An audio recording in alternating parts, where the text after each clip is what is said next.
one thing that worries me a little bit is that this is a massive game, very big game, and it's probably Arsenal's biggest game of the season. And I don't know if Smith Rowe or Saka has played in a bigger game like this before. So it's going to be interesting to see how they cope. If they turn it on tonight, then all's good for the future. Lacazette up front. The bench is very, very patchy. I hope we don't have to, a goal or something down, and we have to bring things on the bench, off the bench. I know we've got Martinelli, but still very young bench. But yeah, come on, the boys. All right, and Jerome, you've seen the lineup. What are you saying?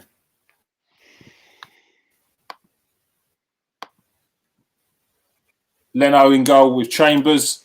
Worried about the defence? Chambers holding Mari and Xhaka at left back again? Yeah, I thought he would stick with the same defence from Sunday. I'm quite pleased about that. I'm quite pleased about that, to be honest with you, because I didn't want Cedric playing. I didn't want Cedric, I'll rephrase that. I didn't want Cedric at left back. So I don't think he offers too much. I think what Xhaka gives you at left back is it's someone that his distribution from there could be very, very important. Because I think we'll probably have quite a bit of the ball, and I think Xhaka's distribution will be important. With Martinelli, I think a lot of fans wanted him to play, but the fact that Aubameyang isn't involved at all, it means that we don't have too much sort of pace to bring on off the bench. So I can see why he's starting Martinelli on the bench. But you know what? The whole day I've been absolutely fine, and now the nerves are starting to kick in a little bit. You're starting to feel it.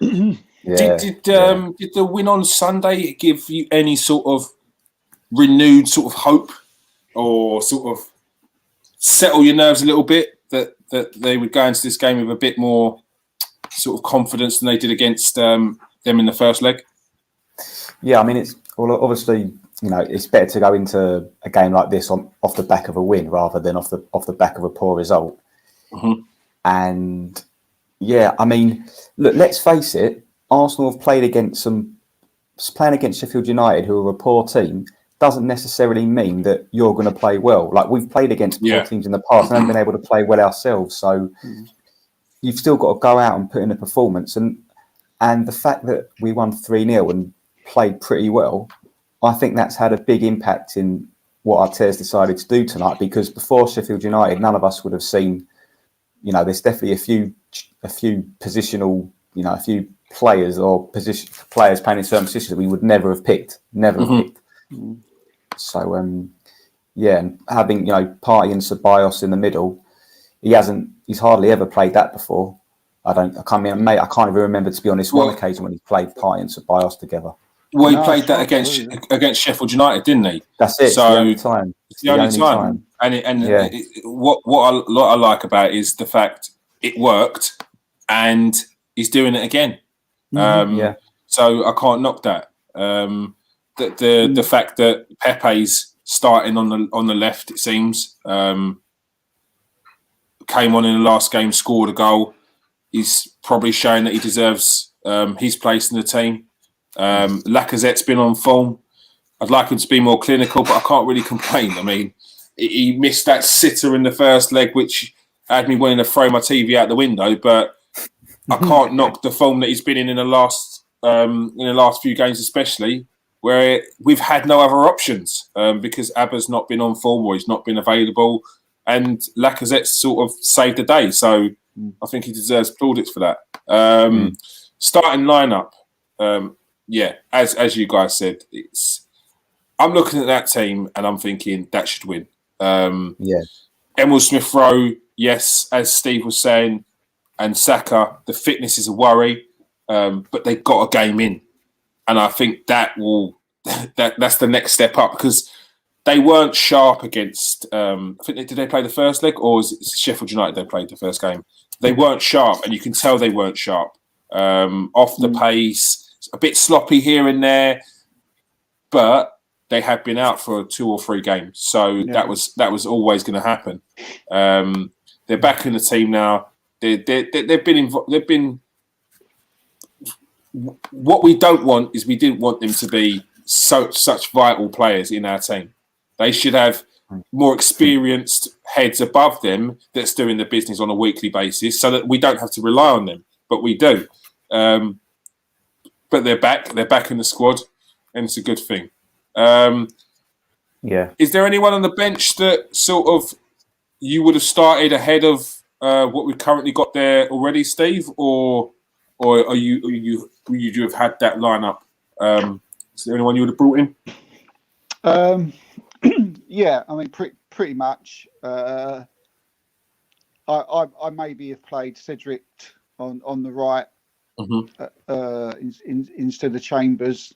I'm quite a big fan of Cedric, and he is a right back, an international right back with over 150 caps for Portugal.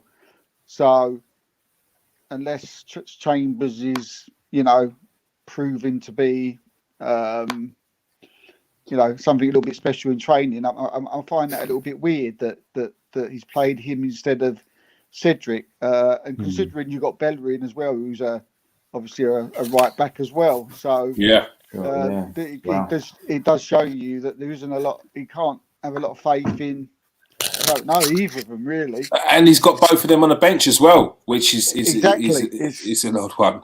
So two established right backs, 2 international right backs, especially Cedric, and on the bench for Chambers. I hope he knows what he's doing there. As far as answering the question of is there anybody else I would play, I would have liked to have seen Martinelli play tonight. We spoke about on the after the game against Sheffield United that he would have been up for it after that game, and we'd like to have seen Lacazette was on it and Partey was on it, and so I would have liked to have seen Martinelli in that team, maybe in front of Smith Rowe instead. Then apart from that, pretty much how it is. I say pretty much how it is. I mean, there's 3 players there that I would start. It's not in the team. You're like, I wouldn't have done too much. I mean, I would have changed the right back, and I mean, the central midfield. I'm not sure I'd have had that. The one I can't really get, I don't get the right back thing. Cedric being on the bench instead of Chambers, but we'll see. All right, Jerome, is there anything you would have changed? Any ones you would have started over what's currently there? I can see what Steve's saying about Cedric. I mean, especially Chambers has only really just come back into the team, hasn't he? After his big injury, and I suppose I would have liked to have seen Martinelli, but because we haven't got too much else from the bench, I can see why he's done it. Also with Smith Rowe, he just gives you something else creative, in the creative sense going forward. And energy. And energy. Yeah. I don't know how much. I don't know how much. How fit he's going to be. You might. I can't. As we said, this game could go to extra time. So bringing someone like a Martinelli off the bench when the other team are tired, that could be quite a smart move. Even William, who obviously hasn't performed great, but we'd probably rather him play against the team when they're a bit more tired rather than when they're fresh. Yeah, I mean, with William, I say it as I see it. Like, he's been poor all season, but he did have a run of games more recently where he was looking a lot better. I mean, you killed him the other day when you said he's not scored for us this season, and I mean that says it all.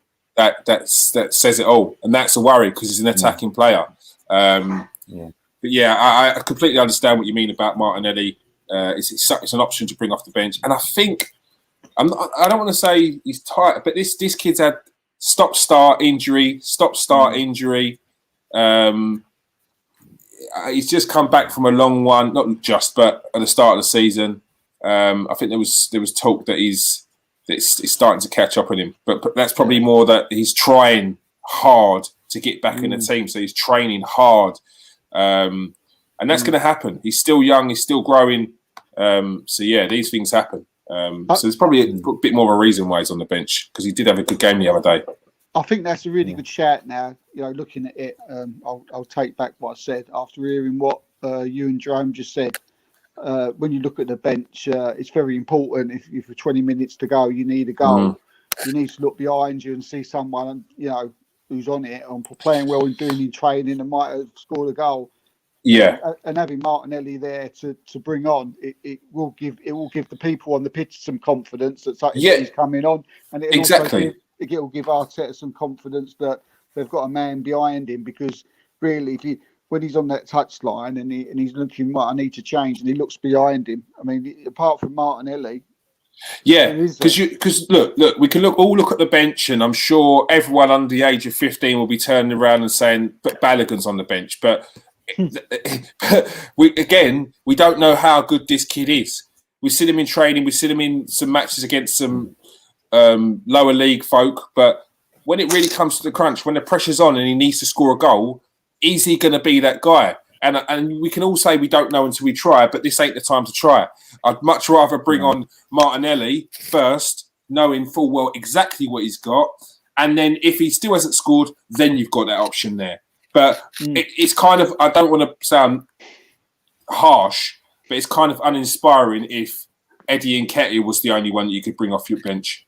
And that would worry me. So, yeah, with regards to having people to bring off the bench, we had Pepe to bring off the bench, and look at what impact he made last time. So, yeah. Let's get our score.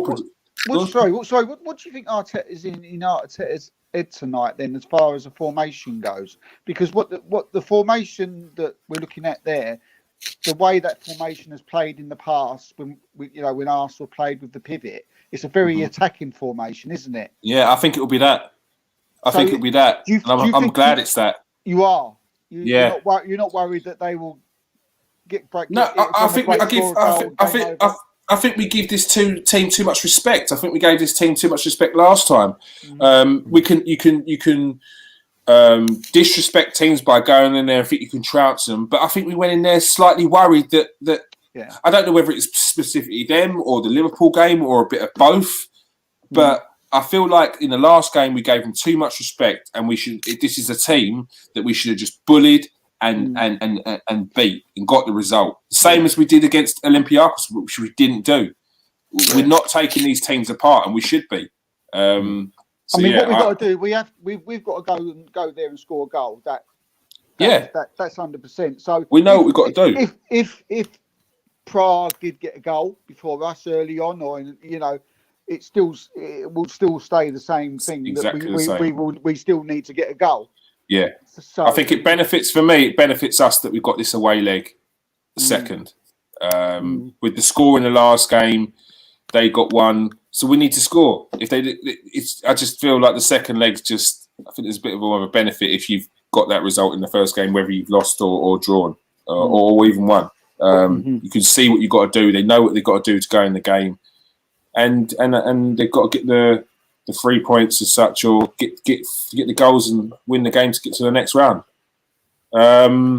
Prediction time. Oh, it's landed on you, Jerome. Give us your prediction. I think we'll concede, but I think we'll win the game 2-1.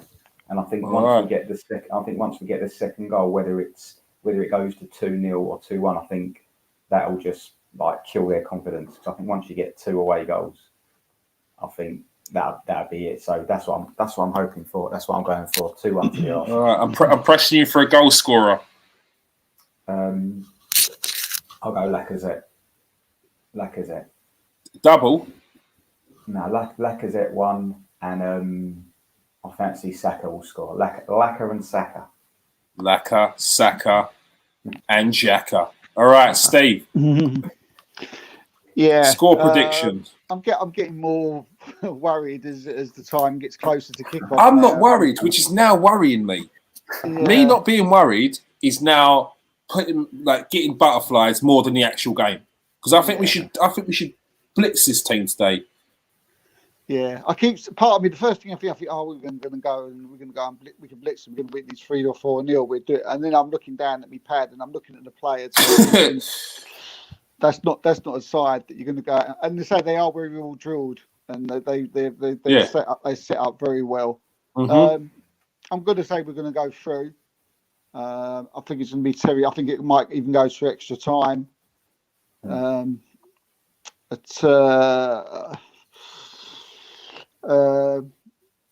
think I go 3-1. I think we could win this 3-1 after extra time. All right. So I suppose I better give my 2 pence worth. I've got a funny feeling this is the Partey's going to get his first goal tonight. All right, yeah. Mm-hmm. And the other 2? I think Saka will get 1, and